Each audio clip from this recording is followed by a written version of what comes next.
Master minds commerce చదవాలనుకునే 10th inter విద్యార్థుల తొలి ఎంపిక. హలో నళిని గారు. హలో అండి. నళిని గారు, అస్సలు ఈ మాట చెప్పడానికి కూడా చాలా బాధాకరంగా ఉందండి. అలాంటిది ఆ పిల్ల తల్లిని చంపేసింది అంటేనే అసలు ఏ రకంగా తీసుకోవాలో అర్థం కావట్లేదు.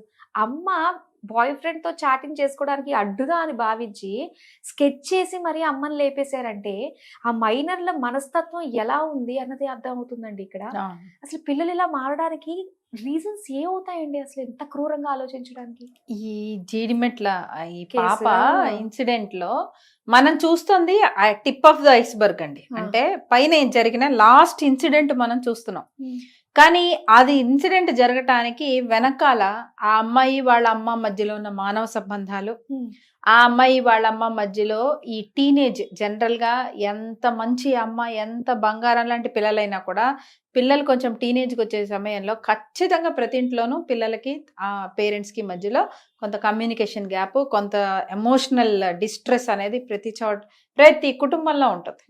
ఓకే, అది డీల్ చేయటమే చాలా మంది నేర్చుకుంటూ ఉంటారు. మా దగ్గరకు వచ్చే చాలా కౌన్సిలింగ్ కేసెస్లో కూడా మంచి డీసెంట్ ఎడ్యుకేటెడ్ ఫ్యామిలీస్ అయినా కూడా చిన్న చిన్న కమ్యూనికేషన్ గ్యాప్స్ పేరెంట్స్కి పిల్లలకి మధ్యలో ఉన్నప్పుడు అది వాళ్ళు ఎలా అంటే అలా మాట్లాడి ఇంట్లో రప్చర్ అయిపోయి ఒకళ్ళ మీద ఒకళ్ళకి బ్యాడ్ అభిప్రాయం వచ్చిన దానికంటే బెటర్ కొంచెం కౌన్సిలింగ్స్ కట్ట వచ్చినప్పుడు వీళ్ళ తరఫున ఒక మాట, వాళ్ళ తరఫున ఒక మాట, మేము కూడా మాట్లాడి కాస్త ఇద్దరి మధ్యలోనే గ్యాప్స్ ఫిల్ చేసే ప్రయత్నం చేస్తూ ఉంటాం.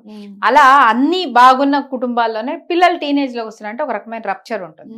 సో ముందు అమ్మ పిల్లల మధ్యలో ఆల్రెడీ ఉన్న మానవ సంబంధాల ప్రాబ్లము, తర్వాత ఈ టీనేజ్, ఆ పిల్ల టీనేజ్ ఇష్యూస్, మూడోది మనం అబ్జర్వ్ చేస్తే చాలా కీలకమైన విషయం ఇందులో ఏంటి అంటే ఈ అమ్మ ఇంకొక మ్యారేజ్ లో ఉన్నది. అంటే ఆ పిల్ల ఏదైతే ఇప్పుడు చంపిన అమ్మాయి ఉందో she is seeing A step father, అంటే సవతి తండ్రి. ఇక్కడ నేను కేసులో చూసాను, తండ్రి గురించి ఏమైనా మాట్లాడతారా అంటే ఏమీ కనిపించడం లేదా అని. సో తర్వాత తెలిసింది ఏంటంటే ప్రస్తుతానికి తల్లి ఇంకొక పెళ్లి చేసుకుంది అని చెప్పేసి. జనరల్ గా ఫెయిల్డ్ మ్యారేజెస్ లో పిల్లలు చాలా ఇబ్బందులకు గురవుతారని మనం చాలా ఎక్కువ వింటూనే ఉంటాం. అది వింటూ ఉంటాము. కానీ బయట ఇన్ జనరల్ గా ఒక స్త్రీకో ఒక పురుషుడికో ఒక మ్యారేజ్ డిస్టర్బ్ అయ్యిందంటే ఆబ్వియస్ గా కొద్ది రోజుల్లో తోడు కోసం మళ్ళీ ఇంకొక పెళ్లి చేసేస్తారు. ఇది తెలుసు మనకి, అది సమాజంలో జరుగుతూనే ఉంటుంది.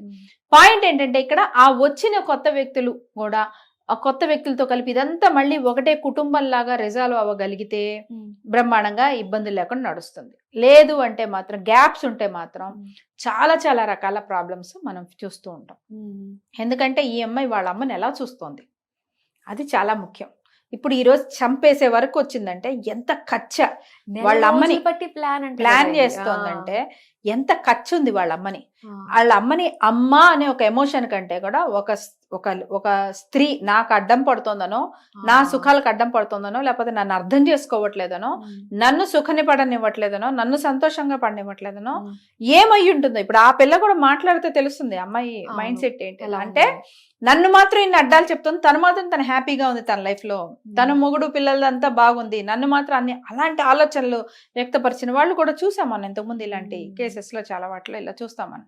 సో ఆ అమ్మాయి వాళ్ళ అమ్మని ఎలాంటి ఒక పాత్రలా చూస్తాం మనం. జనరల్ గా అమ్మ అన్న వెంటనే ప్రేమ ఉప్పొంగుతుందని అనుకుంటాం. బై డిఫాల్ట్ అవ్వాలి, బై డిఫాల్ట్ అలా అవ్వాలి. కానీ ఈ అమ్మాయికి అమ్మ అన్న ఇమేజ్ లో ఏం కనిపిస్తోంది అనేది అమ్మాయి చెప్పిన రోజున మనకు అసలు దీని వెనకాల ఈ ఐస్బర్గ్ కింద ఉన్న మొత్తం మనకి కనిపిస్తుంది. అంటే ఈ రోజు చంపేసిందంటే ఒక్క నిమిషంలో చంపేయటమే కాదండి. మామూలుగా తల్లికి పిల్లలు జ్వరం వచ్చిందంటేనే జ్వరం తగ్గేంత వరకు కూడా ప్రాణం వెలువెల్లాడుతూ ఉంటుంది. సేమ్ ఒక వయసు వచ్చాక అమ్మ ఒంట్లో బాగా అలా పడుకుంటే పిల్లలకు కూడా అయ్యో అమ్మ ఇట్లా ఉందంటే అమ్మ అట్లా ఉందంటే అమ్మ అట్లా వాళ్ళకి ఏం తోచదు. అమ్మ ఎక్స్ప్రెస్ చేసినట్టు చేయకపోవచ్చేమో. అలాంటి వెలువెల్లాడాల్సిన ప్రాణం చంపేసే వరకు వచ్చిందంటే ఎంత నెగిటివిటీ మైండ్ లో ఆమె సెట్ చేసుకొని ఉండుంటుంది. ఇందుకోసం ఇంత ప్లానింగ్ చేయడం, ఆ వ్యక్తులందరినీ రమ్మనడం, మళ్ళీ అది అంత కిరాతంగా చంపడం కూడా ఊపిరి ఉంది అని తెలిసి కూడా మళ్ళీ ఇంకా అమ్మ బతికే ఉంది, మళ్ళీ ఇంకోసారి చంపాలి అని చెప్పేసి మళ్ళీ అనుకుని చేయటం అంటే అసలు ఎన్ని రకాల ఇవి. ప్లస్ ఈ సమాజంలో జరుగుతున్న రకరకాల విషయాలని వాళ్ళు ఎలా, ఆ అమ్మాయి బ్రెయిన్ ఎలా ప్రాసెస్ చేస్తుంది అనే ఒక కోణం. ఇన్ని కోణాలు ఉన్నాయి దీంట్లో ఈ ఐస్బర్గ్ కింద. చదువు లేకపోవడం వల్ల అంటారా ఇది? అమ్మాయి చదువుతుందా అసలు? ఏంటి చదువు మనం చూసినంత వరకు అమ్మాయి ఇంకా మైనర్, 17 ఏళ్ళ లోపల ఉందంటే ఇంకా ఇంటర్మీడియట్ కూడా పూర్తి అయ్యి ఉండదు. లేదు, 9th 10th క్లాస్ అయ్యి ఉంటుంది. ఇప్పుడు ఈ దిక్కుమాల ప్రేమలు అంటే ఈ మాట అంటున్నానని అనుకోవద్దు, కానీ నిజంగానే 8th 9th నుంచే ఏమిటో జీవితం అంతా 25 ఏళ్ళకే చచ్చిపోతారేమో అన్నట్టు అన్ని 10 ఏళ్ళకి 12 ఏళ్ళకే మొదలు పెట్టేసేసుకొని అన్ని ముందే. ఇప్పుడు 80 ఏళ్ళు నా బతుకుందని అనుకుంటే నేను పెళ్లి చేసుకొని 40-50 ఏళ్ళు కాపురం చేస్తాను, 25 ఏళ్ళప్పుడు ప్రేమలో పడతానో ఒకళ్ళని పెళ్లి చేసుకుంటానో ఉండొచ్చు. అదే 25 ఏళ్ళకే చచ్చిపోతారేమో అన్నంత కంగారుగా అన్ని 10 ఏళ్ళకి 11 ఏళ్ళకే మొదలు పెట్టేసుకొని అన్ని 18-19 ఏళ్ల లోపల అయిపోవాలి అన్నట్టు ఏమిటో ఈ కంగారు ఒక ట్రెండ్ ఈ పిల్లల్లో ఎక్కువ చూస్తున్నాం అన్నమాట. ఈ టీనేజ్ పిల్లలు అన్ని తొందరగా అయిపోవాలి, ప్రేమలో తొందరగా అయిపోవాలి, శారీరక సంబంధాలు తొందరగా అయిపోవాలి, గొడవలు వచ్చేస్తే అవి తొందరగా తేలిపోవాలి, ఒకవేళ నచ్చకపోతే వాడి మీద కచ్చ వెంటనే తీరిపోవాలి, కనిపించదు. అన్నిటికీ కంగారే, అన్నిటికీ తొందరలే. ఇప్పుడు ఈ అమ్మాయి కూడా ఏంటంటే పూర్తిగా మేజారిటీ వయసు కూడా రాలేదు, రాకుండానే ప్రేమలో పట్టడం, ఆ ప్రేమలో చాటింగ్లు చేయడం, అది ప్రేమో ఎఫెక్షనో ఏదో మొత్తానికి, కానీ అమ్మాయి చాటింగ్ చేయడం అంటే ఏ తల్లైనా సరే ఒక ఇంకా పూర్తిగా మెచ్యూరిటీ రాని అమ్మాయి అబ్బాయిలతో మాట్లాడుతోందంటే అడగదా? ఏం మాట్లాడుతున్నావు, ఏంటి, ఎందుకు ఇలాగా అడగదా? అసలు అడగకపోతే కదండి మనం తప్పంటాం. అవును. ఇప్పుడు ఇలానే ఇంకో కేసులో అబ్బాయి వల్ల ఒకవేళ అమ్మాయికి ఏదైనా హాని జరిగితే ఆ తల్లి ఏం చేస్తుంది చూసుకోవద్దా? పిల్లల్ని వదిలేసి ఇష్టం వచ్చినట్టు తిరుగుతున్నారు. అవును. ఇదే కేసులో ఒకవేళ ఈ అమ్మాయికి ఏమైనా అబ్బాయి వల్ల అయ్యి ఉంటే ఆ అమ్మాయి మాత్రం చక్కగా ఇంకో పెళ్లి చేసుకొని మొగుడుతో పెళ్తే అమ్మాయి బాగానే ఉంది, పెద్ద అమ్మాయిని మాత్రం ఇలా వదిలేసిందని అందరూ అమ్మాయిని ఆవనే తిడతారు. అలాంటిది పిల్ల బిహేవియర్ సరిగ్గా లేదని తల్లి కరెక్ట్ చేయబోతే దానికి అమ్మాయి కోపం రావడం ఏంటంటే అసలు అమ్మాయి జీవితాన్ని నిలబెట్టుకొని జీవితాంతం ఆ తల్లికి అసలు పాదాల మీద పడాలి. నేను తప్పు అడుగు వేయబోతే కూడా నువ్వు నన్ను ఆపావు కాబట్టి నా జీవితం ఈ రోజు నిలబడింది అని కృతజ్ఞతతో ఉండాల్సిన అమ్మాయి అడ్డుపడిందని, తప్పు చేసింది అడ్డుపడిందని చంపేసింది అంటే అసలు ఇలాంటి పిల్లని వాళ్ళమ్మ ఎంత ఎంత అన్యాయం కాకపోతే, వాళ్ళమ్మ ఇంత అన్యాయం కాకపోతే ఇలాంటి అమ్మాయి పుట్టింది అని అనిపిస్తూ. అవును. ఇంట్లోంచి వెళ్ళిపోవడం అంట, 3 రోజుల తర్వాత రావడం అంట, వచ్చిన తర్వాత స్కెచ్ కి ఇదంతా ప్లాన్ చేయడం అంట. ఎంత ప్లాన్ అండి, నెల రోజులు పెట్టి. అసలు 3 రోజుల నుంచి వెళ్ళిపోయినప్పుడు కేసు పెట్టరా అండి? ఏ అమ్మాయినా పెట్టదా? వదిలేస్తుందా? వెళ్ళిపోతే వెళ్ళిపోయిందిలే, వస్తే వచ్చేస్తుందా? పెట్టిందంట. ఎన్ని కేసెస్ పొద్దున్న లేస్తే మనం ఎన్ని చూస్తున్నాం. ఆడపిల్ల బయటకు వెళ్తే సేఫ్ గా బయటకు వస్తుందా లేదా అనేది తెలియదు. ఆడపిల్ల అయితే మగపిల్లాడైతే మగపిల్లాడు ఏం చేసి వస్తున్నాడు, ఎక్కడ తగులుతుందో, ఏం యాక్సిడెంట్ అవుతుందో, లేకపోతే ఎవడో ఏదో తప్పు చేస్తే పాపం స్నేహం పేరుతో వీళ్ళు ఇదైపోతున్నారా, ఇబ్బంది పడుతున్నారేమో అని అబ్బాయి ఉన్నా టెన్షనే, అమ్మాయి ఉన్నా టెన్షనే. అలాంటప్పుడు టెన్షన్ పడనప్పుడు వెళ్ళరా? ఈ అమ్మాయి మైనర్ అన్నప్పుడు పోలీసులు కూడా ఏం చేస్తారు? ఖచ్చితంగా వెళ్ళిన వాడెవడు, తీసుకెళ్లాల్సింది వాడెవడు. పాక్సో కేసు అవుతుంది, ఇది చాలా స్ట్రాంగ్ కేసు అవుతుంది. తీసుకెళ్లిన వాళ్ళు ఇద్దరు వెళ్ళింది కూడా లెక్క ప్రకారం. ఇలాంటి కేసెస్ లో ఇద్దరు అలా ఏజ్ కు ముందే అట్లా వెళ్లారంటే వాళ్ళని వెల్ఫేర్ హోమ్స్ లో పెడతారు, వాళ్ళకి కౌన్సిలింగ్ అది ఇస్తారు.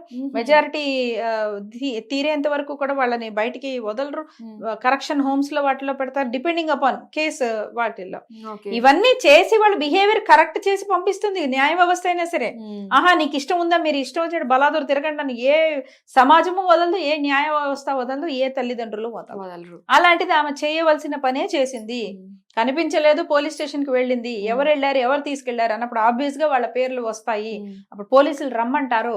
అంతేగాని దానికోసము నా సుఖాలకు అడ్డం పడింది, పైగా పోలీస్ కేసు అది వేసింది అని కచ్చబెట్టుకొని అమ్మని చంపడం అంటే ఇంకా ఎంత అంటే రాక్షసులు వేరే రూపంలో వేరేలా లేరు. మనం పురాణాల్లో వాళ్ళెక్కడో ఉన్నారు, రాక్షసులు అక్కడెక్కడో ఉన్నారు, మనుషులు ఇక్కడ అదే వీళ్ళు ఎక్కడో ఉన్నారు, దేవతలు వచ్చి కాపాడతారు, ఏమీ లేదండి. మన మధ్యలోనే ఇలాంటి రాక్షస ప్రవృత్తి కలిగిన వాళ్ళే రాక్షసులు. ఏంటంటే ఇప్పుడు వీళ్ళ పరిస్థితి, ఇప్పుడు మైనర్స్ ఇలా చేశారు కదా, ఇప్పుడు వీళ్ళ పరిస్థితి ఏంటంటే నెక్స్ట్ స్టెప్ ఖచ్చితంగా ఇప్పుడు ఇది మరి హత్య కేసు అయిపోయింది కదా. ఖచ్చితంగా ఇప్పుడు ఇది అంటే అంతకు ముందు మామూలుగా అయితే తెలియనితనంలోనో అమాయకత్వంలోనో మెజారిటీ తీరకుండానే అలా వెళ్ళిపోయేటట్టయితే వాళ్ళని కౌన్సిలింగ్ అది పిలిచి వాళ్ళకి కాస్త న్యాయ వ్యవస్థ గురించి, కాస్త మంచి బిహేవియర్ గురించి, కాస్త లైఫ్ గురించి ఇదంతా కూడా వాళ్ళకంతా కౌన్సిలింగ్ అది ఇప్పించి వెల్ఫేర్ హోమ్స్ లో ఉంచి మళ్ళీ వాళ్ళ బాధ్యత ఎవరైతే ఉందో వాళ్ళకి అప్పగించి అట్లా చేస్తారు. మామూలుగా కేవలం వెళ్ళిపోయే కేసెస్ అయితే, అంటే ఇలా ఎలోప్ కేసెస్ అయితే మాత్రం. బట్ ఇది ఇంక ఇప్పుడు హత్య కూడా అయిపోయింది కదా, ఖచ్చితంగా వీళ్ళు జూనైల్ లాస్ కిందే వీళ్ళకి గట్టి శిక్షలే పడతాయి. ఏం జరిగినా పోయిన ప్రాణం రాదు ఒకటి. ఇప్పుడు ఇంకో పిల్ల తల్లి లేనిది అయిపోయింది. అండ్ ఎంత ఎఫెక్ట్ అవుతుంది అసలు, ఆ పిల్ల తల్లిని అలా రక్తపు మడుగులో చూసిందంటే ఆ పిల్ల ఎంత ఎఫెక్ట్ అవుతుంది, ఊరు ఎఫెక్ట్ అవుతుందండి. చాలా మంది ఏమనుకుంటారంటే నా విషయం నీకెందుకు, నాదెందుకు నీకెందుకు అంట. ఒకటి జరిగింది అంటే ఆ కుటుంబంలో ఉన్న వ్యక్తులు, ఆ చుట్టూ ఉన్న ఏరియా, వాళ్ళందరూ ఎఫెక్ట్ అవుతారండి. ఇప్పుడు ఎంత ఎఫెక్ట్ అవుతారు చూడండి. ఈ ఊర్లోనే దగ్గరలో, ఇప్పుడు ఈ కుటుంబాల దగ్గరలో ఉన్న ఆడపిల్లల్ని ఎక్కడికైనా దూరానికి పంపించి చదివించాలంటే ఎంతమంది అమ్మా నాన్నలు భయపడతారో చూడండి. అవును. ఈ పిల్ల చేసిన అన్యాయం చాలా మంది ఆడపిల్లలు ఉన్నతిగా ముందుకు వెళ్ళడానికి అడ్డుపడుతుంది, గ్యారంటీగా పడుతుంది.